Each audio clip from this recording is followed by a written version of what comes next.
अपनी तैयारी करके मैं जैसे ही लिफ्ट में सवार हुआ, तभी अचानक से मोबाइल पर ढेर सारे नोटिफिकेशन रिंग सुनाई देने लगी। मैंने एक एक करके सबको पढ़ना शुरू किया।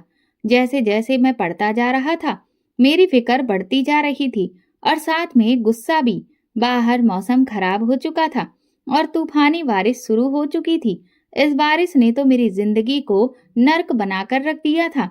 एयरलाइंस वालों की तरफ से फ्लाइट कैंसिल करने का मैसेज आया था। मुझे हर हाल में इस मीटिंग के लिए मुंबई से दिल्ली पहुंचना था, लेकिन तूफानी बारिश ने सारी फ्लाइट्स कैंसिल करके रख दी थी। अब मेरे पास और कोई रास्ता नहीं था, इसलिए मजबूरन भागकर मुझे रेलवे स्टेशन जाना पड़ा।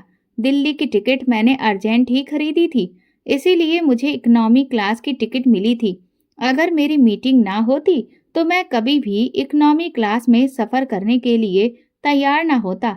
अभी भी ट्रेन के आने में आधा घंटा बाकी था।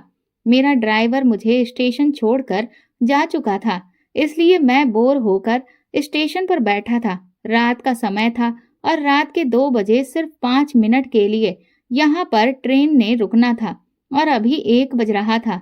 रूटीन से ज्यादा आज स्टेशन पर सन्नाटा छाया हुआ था। शायद रात के समय 1-2 मुसाफिर ही ट्रेन के इंतजार में होते थे। बारिश अभी भी बहुत तेज हो रही थी कि जब मैंने एक लड़की को स्टेशन के अंदर आते देखा था। लेकिन अजीब बात जो थी वो ये थी कि उसने अपना चेहरा एक चादर से छुपा रखा था। बारिश में वो पूरी भीगी हुई थी। वो बड़ी ही बदहवासी में इधर उधर देख रही थी। जिस बेंच पर मैं बैठा था वो खाली थी। कुछ दूरी पर एक और बेंच था, लेकिन वहां पर कुछ और लड़के बैठे हुए थे। वो लड़की बैठने की जगह ढूंढ रही थी। उसके हाथ में एक छोटा सा बैग भी था। उसने मेरी सीट की तरफ देखा तो धीरे धीरे कदम बढ़ाती हुई मेरी बेंच के पास आकर एक कोने में बैठ गई। फिर अपने पास से एक मोबाइल फोन निकाला। उसमें कुछ मैसेजेस करने लगी। मैंने एक नजर उस पर डाली थी। उसका चेहरा नाक के नीचे से छिपा हुआ था, लेकिन आंखें साफ साफ दिख रही थीं। बड़ी ही खूबसूरत आंखें थीं। खैर, मैंने अपनी नजरें हटा ली। कुछ देर बाद वो कहने लगी, बात सुनो लड़के। मुझे उसके बुलाने का ये अंदाज बहुत ही अजीब लगा था। मैंने पलटकर उसकी तरफ देखा। कहने लगी, दिल्ली की ट्रेन कब आएगी? मैंने कहा, आधे घंटे तक आएगी। कहने लगी, क्या मुसीबत है, जल्दी नहीं आ सकती? उसकी बेतुकी बात सुनकर मैं क्या जवाब दे सकता था।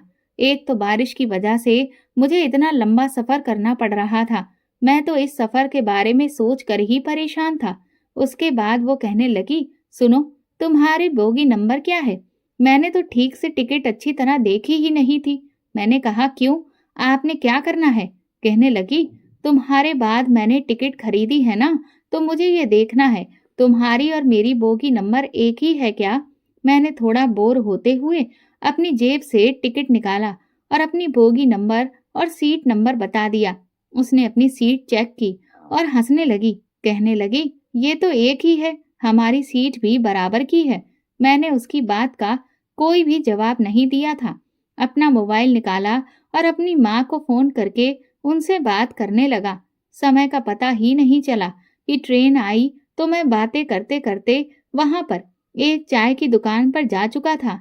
चाय पीने लगा, लेकिन बातों में मुझे अंदाजा ही नहीं हुआ कि ट्रेन कब आकर खड़ी हो चुकी थी। मेरी माँ भी बातूनी टाइप की औरत है। उनके किस्से कहानी शुरू होते तो खत्म ही नहीं होते थे। मुझसे कहने लगी, वहां जाकर कुछ उल्टा सीधा मत खा लेना। मुझे पता है कि तुम खाने में बहुत ही लापरवाही बरतते हो। साथ साथ चाय भी पी रहा था, साथ साथ अपनी माँ को तसल्लियां भी दे रहा था कि मैं ऐसा कुछ भी उल्टा सीधा नहीं खाऊंगा। मैं बोल ही रहा था कि अचानक से बड़े जोर से किसी ने मेरे कंधे पर चपत लगाई थी। मैंने पीछे पलटकर देखा तो वही लड़की खड़ी थी। कहने लगी, डफर, ट्रेन आ गई है, जाना नहीं है? मैं उसकी बात सुनकर ठीक से हैरान भी नहीं हो सका था, क्योंकि ट्रेन वाकई जाने का हॉर्न बजा रही थी। मैंने फटाफट से तेज कदम बढ़ाए और अपनी बेंच से अपना सामान उठाया। अब भागने के अंदाज से ट्रेन में सवार हो गया। वो लड़की तो मुझे बता के पहले ही सवार हो चुकी थी। मैं जाकर अपनी सीट पर बैठा तो वो पहले से ही वहां पर मौजूद थी। इत्तेफाक ये था कि मेरे और उसके अलावा वहां पर कोई भी तीसरा मुसाफिर नहीं था। कहने लगी, मैंने अपनी जिंदगी में तुम जैसा सड़ू दिमाग आदमी नहीं देखा। अगर मैं तुम्हें ना कहती तो तुम्हारी ट्रेन तो छूट चुकी होती। फिर क्या करते तुम? मैंने कहा, आपका बहुत बहुत धन्यवाद। मैं वैसे भी बहुत ही तीखे मिजाज वाला लड़का था। लड़कियों से सीधे मुंह बात नहीं करता था। मेरा सारा फोकस अपने बिजनेस की तरफ था। सीरियस टाइप का बंदा था और अपनी जिंदगी, अपने करियर को लेकर बहुत ही सीरियसली चल रहा था। मुझे अपनी जिंदगी में अस्त व्यस्त चीजें बिल्कुल भी पसंद ना थीं और चपड़ चपड़ बातें करने वाली लड़कियां तो बिल्कुल भी पसंद नहीं थीं। रात के 2 बज चुके थे, इसलिए मैंने यही ठीक समझा कि मुझे सो जाना चाहिए।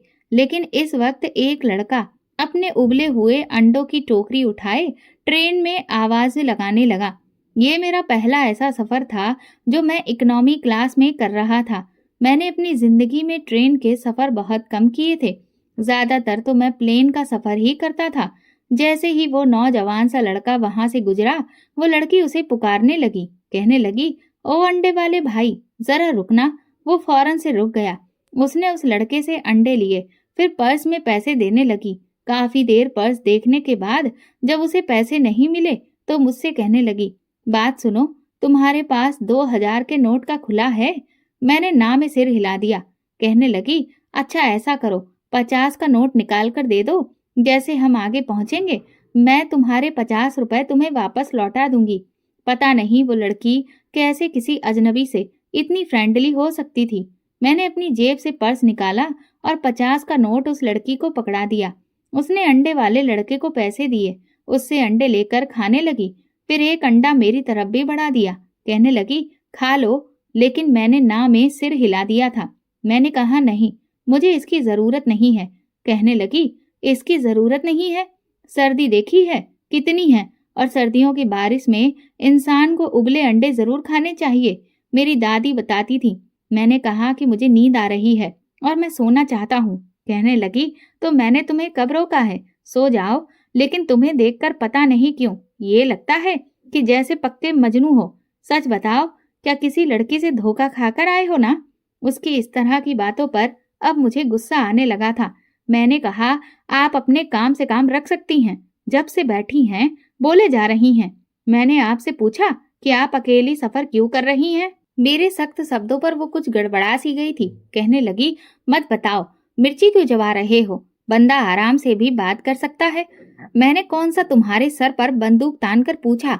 नहीं बताना तो मत बताओ। अंडा नहीं खाना तो वो भी मत खाओ। फिर अपना बैग सर के नीचे रखकर कहने लगी, देखो, मैं हक तो नहीं रखती तुम्हें ये कहने का, लेकिन मेरी दादी ने कहा था जूते पहनकर सोने से बिस्तर पर सांप आ जाते हैं। अब भी मुझे सांप से बहुत डर लगता है, तो भगवान के लिए अपने शूज उतार कर ना साइड पर रख दो। जितनी वो देखने में खूबसूरत थी, पता नहीं बातें इतनी क्यों करती थी, और मुझे बातूनी लड़कियों से सख्त चिढ़ थी। इसलिए मैं उससे बहस करना नहीं चाहता था। इसलिए अपने आराम से सूज उतार कर एक साइड पर रखे और अपनी आंखों पर बाजू रखकर सोने की कोशिश करने लगा। लेकिन मैं नहीं जानता था कि अगले आने वाले स्टेशन पर मुझ पर कयामत टूट पड़ेगी। अगला स्टेशन आते ही कुछ नौजवान गाड़ी में सवार हुए थे, जिनके हाथों में पिस्तौल थी। जैसे ही वो लड़के ट्रेन पर सवार हुए तो वहां के टिकट चेकर ने उन्हें रोकना चाहा, तो उन्होंने बंदूक दिखाई। कहने लगे, हम किसी की तलाश में हैं, इसलिए हमें रोकोगे तो तुम्हें भी गोली मार देंगे। मेरी आंख खुली थी। मैंने अपनी आंखों से बाजू हटाया तो टिकट चेकर ये कह रहा था, देखो, हम आपको कैबिन में घुसने नहीं दे सकते। वो कहने लगे, अगर तुमने हमें रोकने की कोशिश की तो ये जान लो कि हमारे हाथ बहुत ऊपर तक हैं, समझे? ये हमारी इज्जत का सवाल है। खैर, मुझे बाहर होने वाले शोर से कोई खास मतलब नहीं था। मेरी नजर उस लड़की पर पड़ी तो वो अपना पूरा चेहरा छुपाए डरी सहमी बिल्कुल खिड़की से बाहर देखे जा रही थी। मैंने गौर किया तो उसका शरीर धीरे धीरे कांप रहा था। हालांकि देखने में नहीं लगता था कि वो कोई इतनी डरपोक टाइप की लड़की थी। खैर, कुछ लड़के हमारे केबिन में आ गए। मैं उठकर बैठ गया। वो टिकट चेकर भी उनके साथ था। वो उस लड़की से कहने लगे, ए लड़की, अपना चेहरा दिखाओ हमें। लेकिन वो कहने लगी, मैं क्यों अपना चेहरा दिखाने लगी? देखो, मैं अपना चेहरा यहाँ पर किसी को नहीं दिखाऊंगी। मेरा पति बहुत ही सख्त मिजाज है। फिर वो मुझसे कहने लगी, सुनते हो जी, ये क्या कह रहे हैं? देखो तो जरा। वो मुझे न जाने क्यों संबोधित कर रही थी। मैंने हैरत से उसे देखा था। कहने लगी, ये मेरे पति हैं। देखो, मेरे पति की बहुत बड़े बड़े लोगों से जान पहचान है। अगर तुमने मुझ पर चेहरा दिखाने की जबरदस्ती की तो ये तुम पर केस भी कर देगा। मैं तो उस चालाक लड़की को देखकर हैरान हुआ था। वो फौरन से अपनी सीट से उठकर मेरे पास बैठ गई। मैंने कहा, क्या बदतमीजी है ये। उसने मेरा हाथ पकड़कर दबा दिया और आंखों में विनती भरकर मुझे देखने लगी, जैसे कह रही हो कि मैं उसकी इज्जत रख लूं। लेकिन मैं नहीं जानता था कि उसकी बात पर हामी भरना मुझे इतना महंगा पड़ सकता है। मैंने कहा, हाँ, ये मेरी पत्नी है और मैं इस बात की अनुमति आपको नहीं देता कि आप मेरी पत्नी को यूं बेइज्जत करके उसका चेहरा देखने की कोशिश करें। वो लड़के अंदर आ गए। कहने लगे, पिछले 4 कैबिन हम देखकर आ चुके हैं। किसी भी पति ने अपनी पत्नी को दिखाने से इनकार नहीं किया है। अगर वो सो रही होती थी तब भी चादर हटाकर उसका चेहरा दिखाया था। हम यहाँ एक लड़की की तलाश में आए हैं जो कि घर से भागी है और हम उसके भाई हैं। हम उसे जिंदा नहीं छोड़ेंगे। हमें खबर मिली है कि वो इसी ट्रेन में है। देखो, अगर तुम्हारे बड़े बड़े लोगों से संबंध हैं तो हमारे भी हाथ बहुत ऊंचे हैं। हर हाल में हम इस लड़की को देख कर ही जाएंगे। अगर ये लड़की हमारी बहन ना हुई तो हम यहाँ से चुपचाप चले जाएंगे। इस पर इतना तमाशा बनाने वाली कोई बात नहीं है। अब मैं समझ गया था कि वो लड़की घर से भाग कर आई थी। मैं क्या कर सकता था? उन लड़कों में से एक लड़के ने कहा कि तुम अपना चेहरा दिखाती हो या हम जबरदस्ती तुम्हारे चेहरे से ये चादर हटा दें। अब तो उस लड़की का भांडा फूट जाएगा। मैंने सोचा कि इसे इतना बड़ा कदम उठाना ही नहीं चाहिए था। खैर, उस लड़की ने डरते डरते अपनी चादर अपने चेहरे से हटाई थी। उसका चेहरा देखते ही वो लड़के गुस्से में आ गए और उसके सर पर पिस्तौल तान दी। कहने लगे, क्या सोचा था तुमने? तुम हमारी आंखों में धूल झोंक कर भाग जाओगी? उस लड़की ने मेरा हाथ पकड़ लिया। कहने लगी, भाई, मैं इससे शादी कर चुकी हूँ। ये मेरा पति है। ये सुनना था कि मेरे होशो हवास उड़कर रह गए थे। मैंने कहा, नहीं नहीं, मैंने ऐसा कुछ नहीं किया। ये बात सुनकर वो कहने लगी, क्यों घबरा रहे हो? जो कुछ होना था वो हो चुका है। हम शादी कर चुके हैं। अब कुछ भी नहीं हो सकता। तुम डरो मत। मैंने उस लड़की को गुस्से से देखा। मैंने कहा, क्यों झूठ बोल रही हो? कहने लगी, डरो मत, मैं सब कुछ संभाल लूंगी। फिर अपने भाई के पास जाकर खड़ी हो गई। कहने लगी, मैंने इस लड़के से शादी कर ली है। आप जो कुछ मेरे साथ करना चाहते हैं कर सकते हैं। वो लड़के उस लड़की के साथ साथ मुझे भी अपने साथ घसीट कर ले गए। मैं बार बार कहता रहा कि मैंने इससे कोई शादी नहीं की है, ये झूठ बोल रही है। लेकिन वो कहने लगे, अभी कुछ देर पहले तो तुम खुद कह रहे थे, फिर अब क्यों इस बात से मुकर रहे हो? वो उस लड़की के साथ साथ मुझे भी अपने साथ ले गए। उस लड़की के 5 भाई थे और उसके चाचा और ताया भी थे। सारा खानदान एक बहुत बड़े से घर में रहता था। सारे ही मर्द मुझे घेर कर वहां पर बैठ गए। मैं कह कह कर उन लोगों से थक गया था कि ये लड़की झूठी है, मेरी इससे कोई भी शादी वादी नहीं हुई है। लेकिन वो लड़की बार बार यही कहे जा रही थी कि ये आप लोगों के डर की वजह से इनकार कर रहा है। और फिर कहने लगी, आप लोगों को हमें मार के क्या मिलेगा? वैसे भी ये कोई छोटा मोटा मामूली सा आदमी थोड़ी है, अच्छा खासा बिजनेसमैन है। देखो, इसके कपड़े देखो, क्या कोई गरीब लगता है?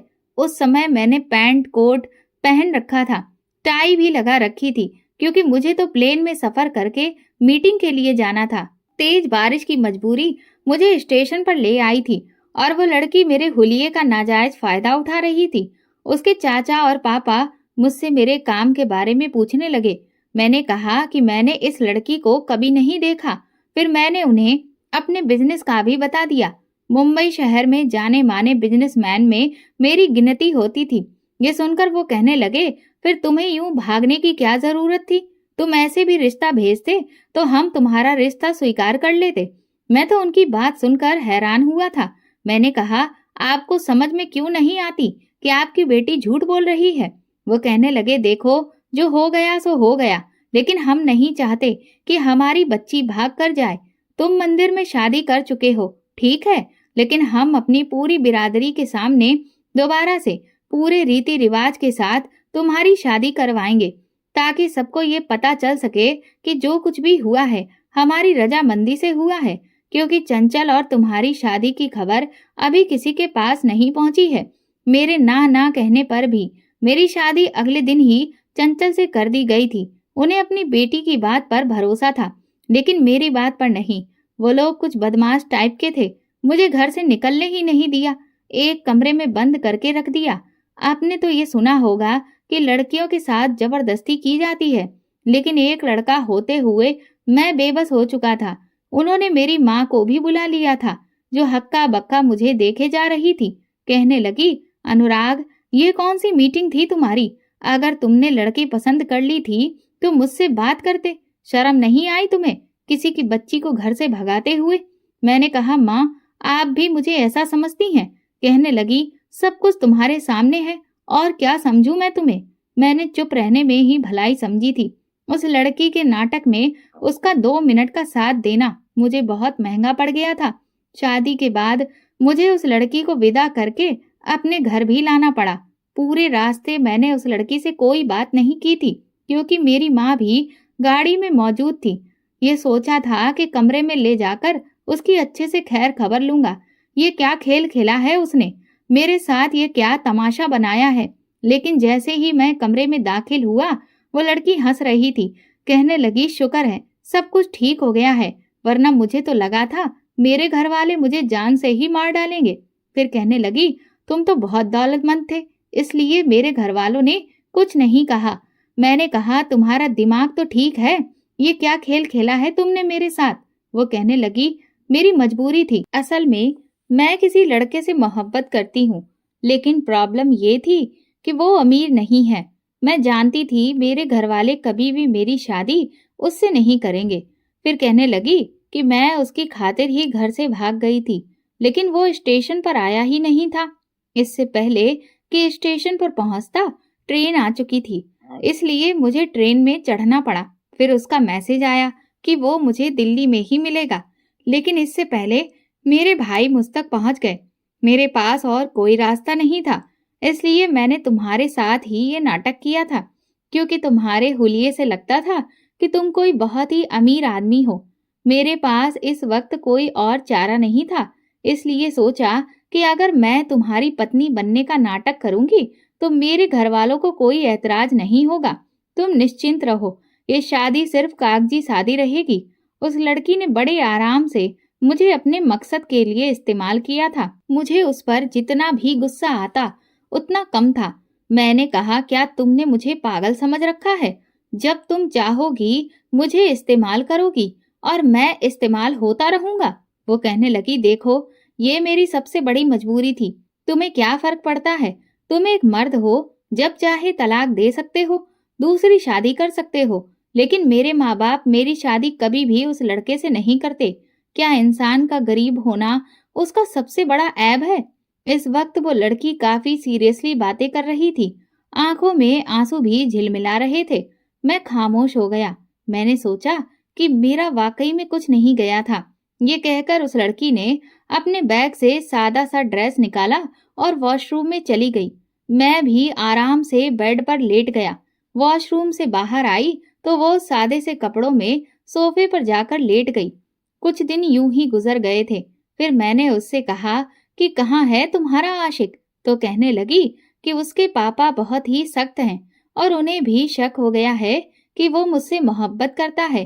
फिर कहने लगी, असल में मेरे भाई गुंडे हैं ना, तो हर कोई डरता है उनसे, इसलिए उसके पापा ने उन पर सख्ती की है।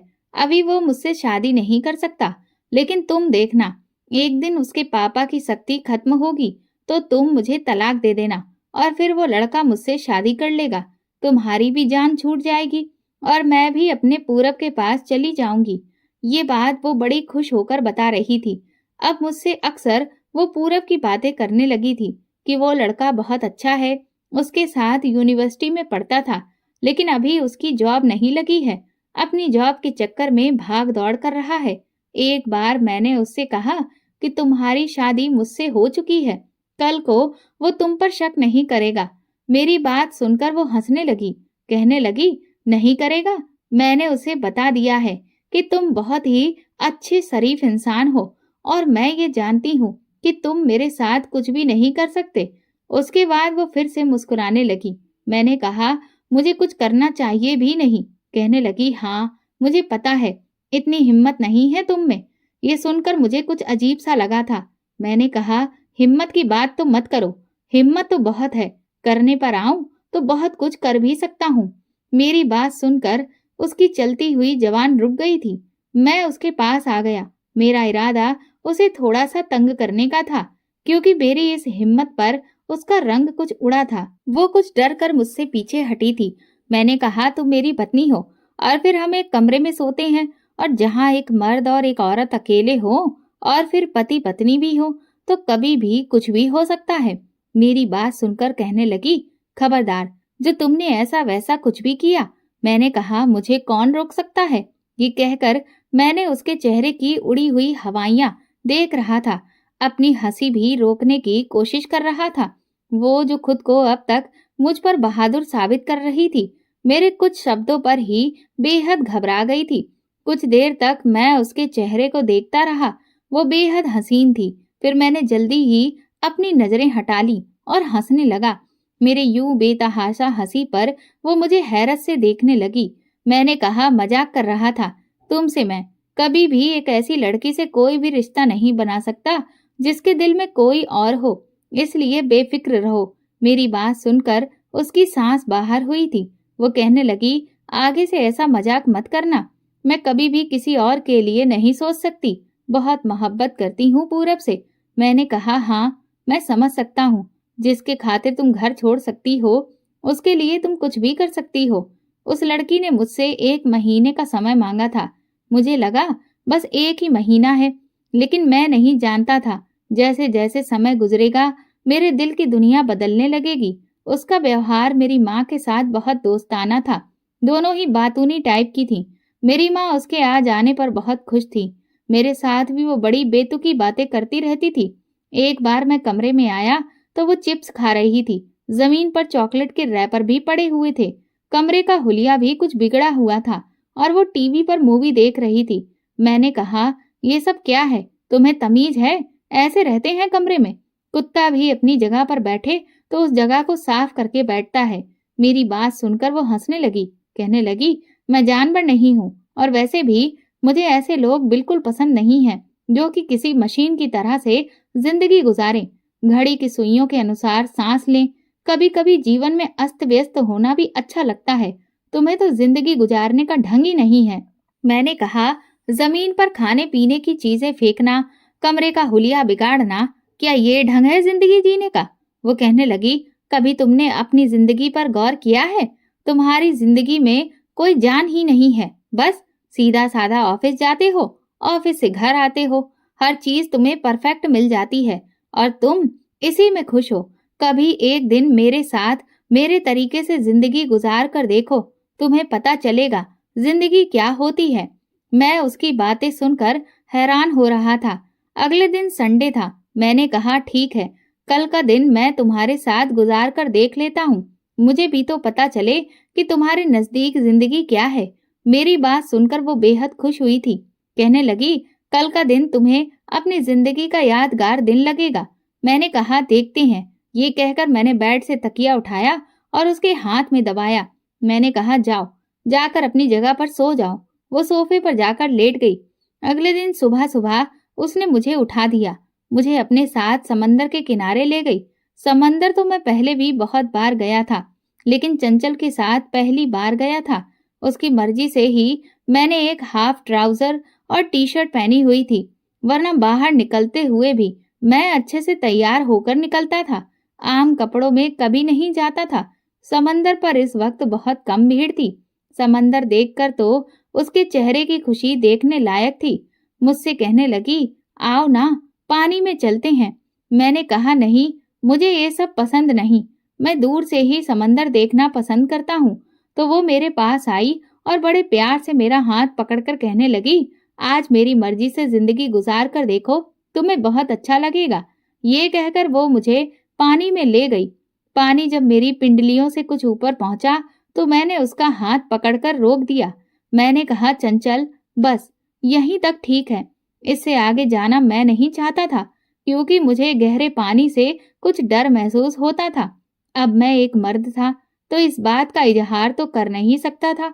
वो कहने लगी, इसके बाद ही तो समंदर में जाने का मजा आता है। आओ ना, मैं हूं तुम्हारे साथ, कुछ नहीं होगा तुम्हें, इतना डरने की जरूरत नहीं है।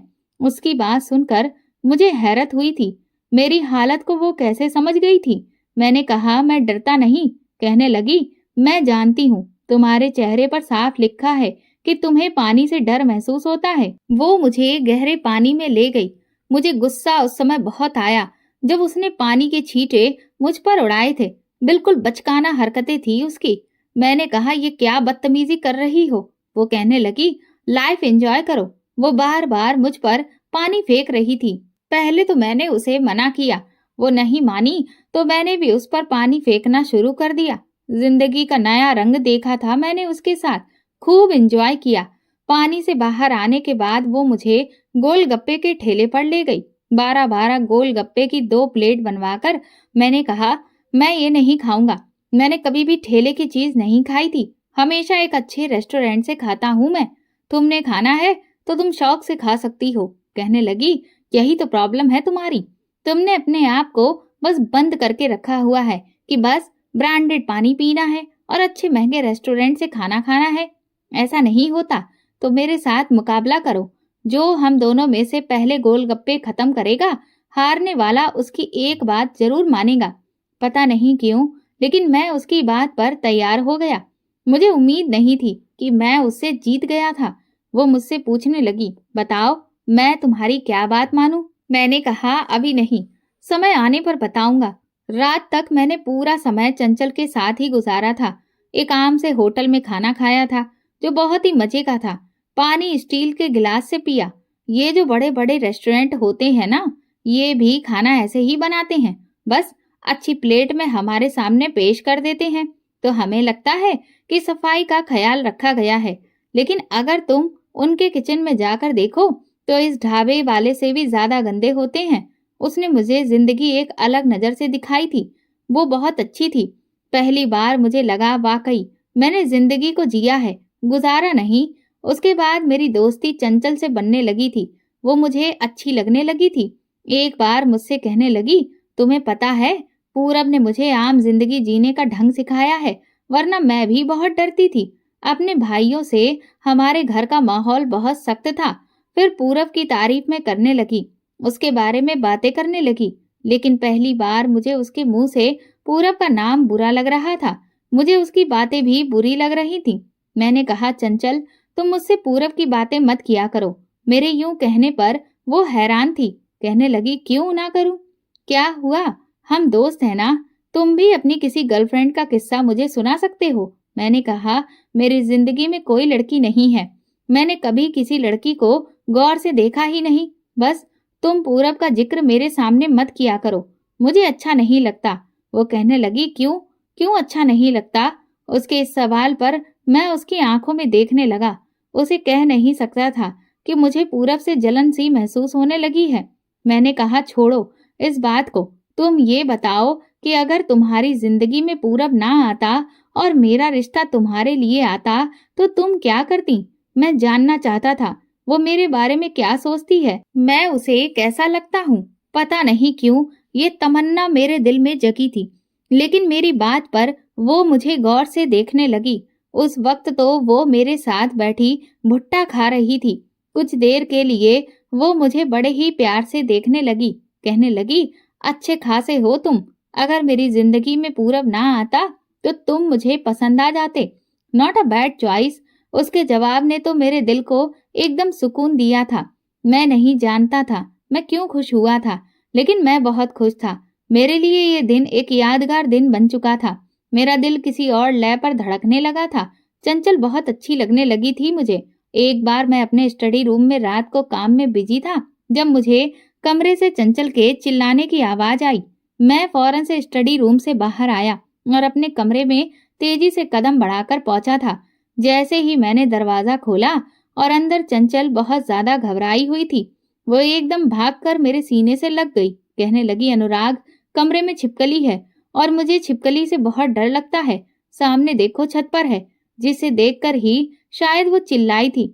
मैंने ऊपर छत की तरफ देखा तो छिपकली लगी हुई थी। उसके ही अचानक से मेरे सीने से लग जाने से मेरे अंदर तो जैसे उधम ही मच गई थी। मेरा दिल जोर जोर से धड़क रहा था और चंचल के दिल की धड़कनें मैं अपने अंदर सुन रहा था। ना चाहते हुए भी मैंने उसे अपनी बाहों के घेरे में भर लिया था। मैंने कहा, तुम मेरे साथ हो, तुम्हें डरने की जरूरत नहीं है, मैं हूं ना। वो कह रही थी, मुझे बहुत डर लग रहा है। एकदम ही कमरे की लाइट भी बंद हो गई थी, बल्कि पूरे इलाके की ही लाइट जा चुकी थी। जनरेटर भी खराब था। वैसे भी मौसम सर्द था। मैं उसको अपने साथ लगाए बेड तक ले आया। वो कहने लगी, लाइट क्यों चली गई? जनरेटर क्यों नहीं चल रहा? मुझे अंधेरे से भी डर लगता है। मैंने कहा, लाइट खराब है। कल ही मुझे नौकर ने बताया था। मौसम सर्द है, इसलिए मैंने इस बात पर ज्यादा ध्यान नहीं दिया था। लेकिन मुझे नहीं मालूम था कि आज ही लाइट भी चली जाएगी। वो कहने लगी, छिपकली मुझ पर गिर तो नहीं जाएगी ना? मैंने कहा, कुछ नहीं होता, मैं हूं ना। मैंने मोबाइल की लाइट ऑन कर दी थी। छिपकली सोफे के बिल्कुल ऊपर छत पर चिपकी हुई थी और चंचल मेरे साथ लगी हुई थी। मेरा तो जी चाह रहा था कि समय यूं ही थम जाए। अंदर से मेरे दिल का शोर मेरा चैन छीन रहा था।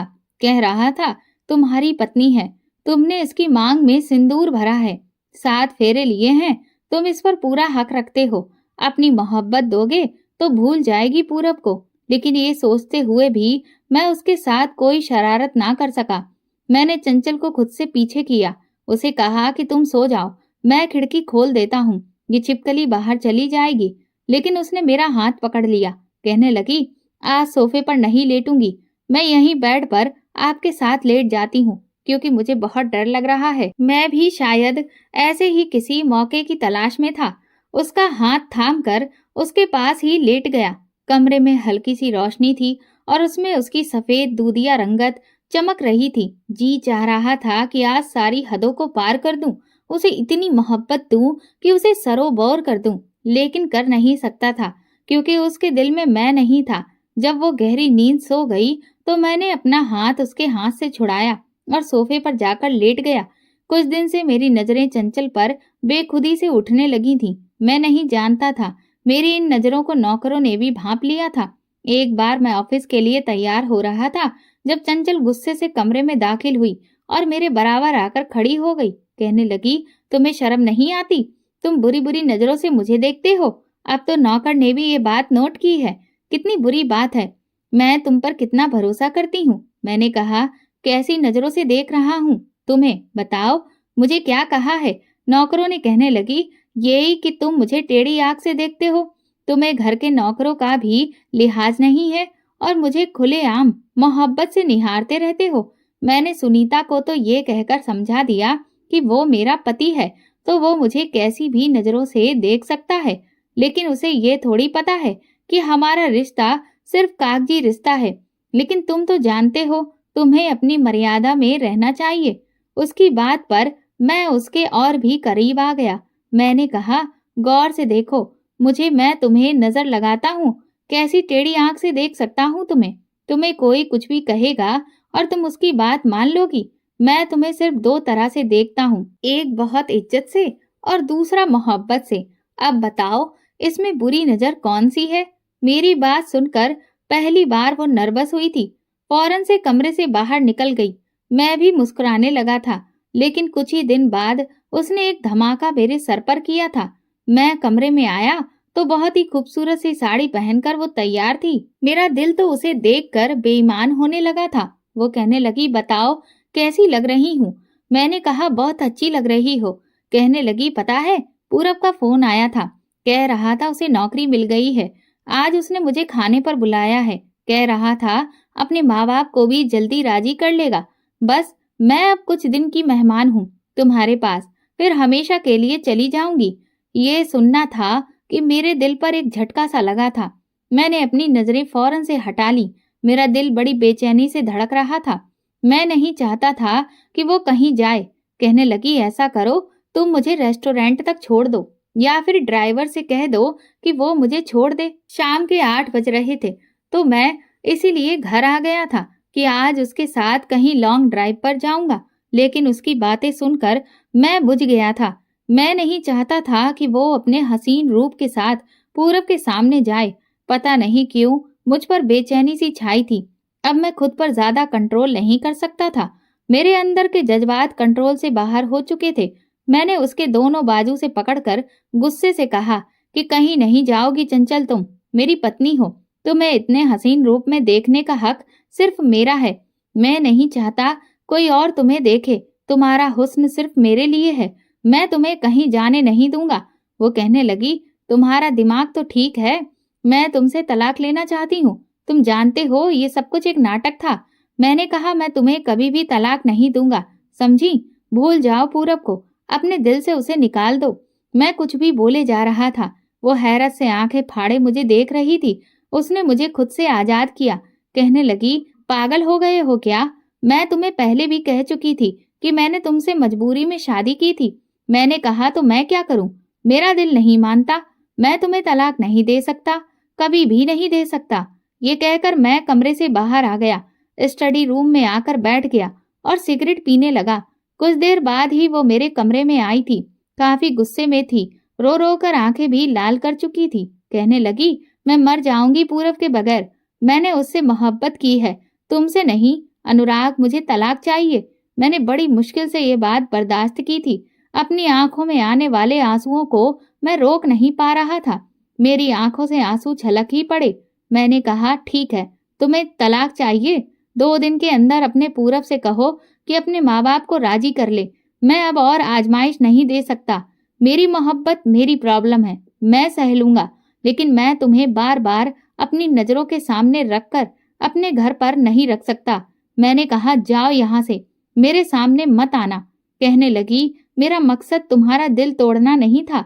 मैंने कहा, चंचल जाओ यहाँ से। मुझे नहीं पता तुम्हारा क्या मकसद था, लेकिन मैं तुम्हारे मकसद को पूरा करने के लिए नहीं हूँ। एक जीता जागता इंसान हूँ। सीने में एक दिल भी रखता हूँ और जज्बात भी। आसान नहीं होता है एक मर्द के लिए अपने हक में आई हुई लड़की के साथ एक ही कमरे में बिना उसे छुए उसके साथ रहना। लेकिन मैंने ये आजमाइश दी है, लेकिन अब और कोई आजमाइश नहीं दे सकता। या तो मेरी जिंदगी से हमेशा के लिए चली जाओ, या फिर मैं तुम्हें कभी भी जाने नहीं दूंगा।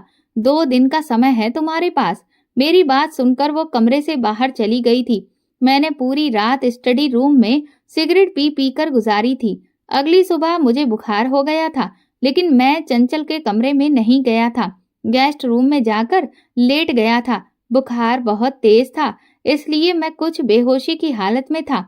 मुझे लगा जैसे मुझे माथे पर कोई पानी की पट्टियां रख रहा है। देखा तो चंचल थी। मैंने गुस्से से उसका हाथ झटक दिया। मैंने कहा, क्या करने आई हो यहाँ? जाओ यहाँ से। वो कहने लगी, तुम्हें बहुत तेज बुखार है। मैंने कहा, मर तो नहीं गया ना मैं? मर भी जाऊं तो तुम्हें कोई फर्क नहीं पड़ेगा। जाओ यहाँ से। मेरी बेरुखी पर वो आंसू बहाते हुए बाहर चली गई थी। मैं भी क्या करता? इंसान था, पत्थर तो नहीं था। जब मेरा बुखार कुछ कम हुआ तो मैं कमरे से बाहर आया। नौकरों से पता चला कि वो घर से जा चुकी है।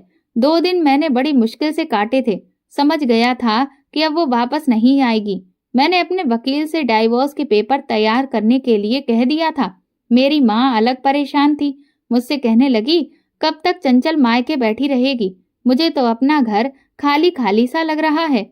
अनुराग, जाओ उसे वापस लेकर आओ। मैंने कहा, माँ अब वो कभी नहीं आएगी। वो कहने लगी, क्यों क्यों नहीं आएगी? मैंने कहा, माँ मेरा चंचल से झगड़ा हो गया है और मैं उसे तलाक दे रहा हूँ। मेरी बात सुनकर मेरी माँ चौंक उठी। वो मेरे मुंह पर उन्होंने एक तुरंत थप्पड़ मार दिया। कहने लगी, जरा सी बात पर तलाक दोगे उसे? जान न ले लूंगी मैं तुम्हारी। मैंने कहा, माँ मेरी जान ही तो निकल चुकी है। पता नहीं क्यों वो मेरी जिंदगी में आई थी। मेरा सब कुछ मुझसे छीन कर जा चुकी है। वकील ने डाइवोर्स के पेपर तैयार कर दिए थे। मैंने चंचल को कॉल की। पहली घंटी पर उसने फोन नहीं उठाया था। मैंने कहा कि तलाक के पेपर तैयार हो गए हैं, तुम कोर्ट में ही आ जाओ। अपनी तरफ से उसने मुझे कोई जवाब नहीं दिया था। अगले दिन कोर्ट में वकील के सामने वो मौजूद थी, लेकिन आंखें बुरी तरह से सूजी हुई थी। मैंने बस एक नजर उसे देखा था और दिल तड़प कर रह गया था कि अब वो क्यों रो रही है। उसकी हर खुशी उसे मिलने जा रही थी। फिर रो रो कर उसने आंखें क्यों सुजा रखी थीं? सामने रखे तलाकनामे पर साइन करने से पहले मेरे हाथ बुरी तरह से कांप रहे थे। मेरा जी नहीं चाह रहा था कि मैं उन पर साइन करूं। मेरे हाथों की कपकपाहट चंचल भी देख रही थी। एकदम ही उसने वो कागज पकड़े और फाड़ कर कई टुकड़ों में बांट दिए। फिर मेरे साथ लग कर वो रोने लगी, कहने लगी, अनुराग, जब से मैंने तुम्हारा घर छोड़कर गई हूँ, मुझे एक पल भी चैन नहीं आया। बार बार मुझे तुम्हारा ख्याल आता रहा। फिर मुझे एहसास हुआ कि शादी मजाक नहीं होती और ना ही अग्नि के समक्ष लिए गए 7 फेरे मजाक होते हैं। दिलों की डोरियों को बांध के रख देते हैं। मैंने पूरब से इनकार कर दिया है। मैंने उसे कह दिया है कि मैं उससे शादी नहीं कर सकती। वो ऐसे ही बेवकूफ थी। उसे ये तक एहसास नहीं था कि सामने वकील अपनी कुर्सी पर बैठा उसे मेरे सीने से लगे इजहार मोहब्बत करते हुए हैरत से देख रहा था और सुन भी रहा था और साथ ही नजरें झुकाए मुस्कुरा भी रहा था।